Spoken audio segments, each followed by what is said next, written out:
ఆసిఫాబాద్ జిల్లా కెరెమెరె మండలం హట్టి ఆశ్రమ పాఠశాలలో విద్యార్థులు ఆందోళనకు దిగారు.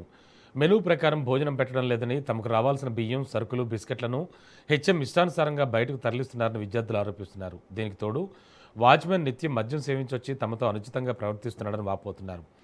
అవినీతికి పాల్పడుతున్న హెచ్ఎంను, తాగుబోతు వాచ్మెన్ను తక్షణమే విధుల నుంచి తొలగించాలని డిమాండ్ చేస్తూ విద్యార్థులు తరగతులను బహిష్కరించి నిరసన చేపట్టారు. వీరికి ఆదివాసీ విద్యార్థి సంఘాలు కూడా మద్దతు ప్రకటించాయి.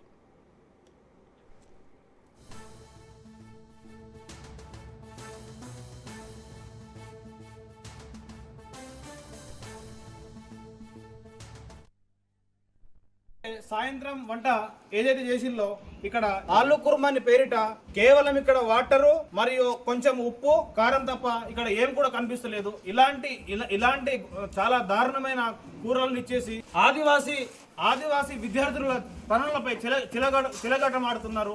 కానీ ఇక్కడ ఈ అధికారులు కూడా వచ్చి ఇక్కడ కనీసం స్పందించడం లేదు. అదేవిధంగా ఇక్కడ ఎవరైతే హెచ్ఎం మేడం ఎవరైతే ఉన్నారో ఈ హెచ్ఎం మేడం అయితే చాలా మతిస్థిమితం లేకుండా చాలా ఘోరంగా ప్రవర్తిస్తున్నారని ఇక్కడ విద్యార్థులలో మా ఆదివాసీ సంఘాల నాయకులకు ఇప్పుడు విన్నపించారు.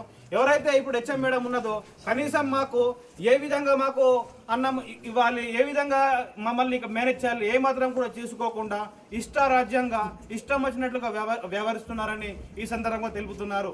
అదేవిధంగా ఇక్కడ ఏఎన్ఎం వ్యవస్థ కావచ్చు, అదేవిధంగా వాచ్మెన్ వ్యవస్థ కావచ్చు, ఇక్కడ ఏ మాత్రం కూడా సరిగా లేదని, మాకు ఏ మాత్రం కూడా వసతులు సరిగా లేవని చాలా ఆవేదన చెందుతున్నారు.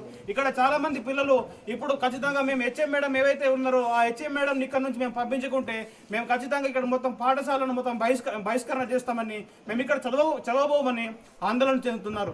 కాబట్టి ఇక్కడ అధికారులు కావచ్చు, అదే విధంగా ఈ రాష్ట్ర ప్రభుత్వం కూడా కావచ్చు, మాపై ఉన్నటువంటి ఏజెన్సీ ప్రాంతం అయినటువంటి మా ఆదివాసీ విద్యార్థుల ప్రాణాలతో ఎందుకు ఇంత చిలగటమాడుతున్నారు, మా ఇంత చిన్న చూపు ఎందుకు చేస్తున్నారు ఈ సందర్భంగా తెలియజేస్తా ఉన్నా.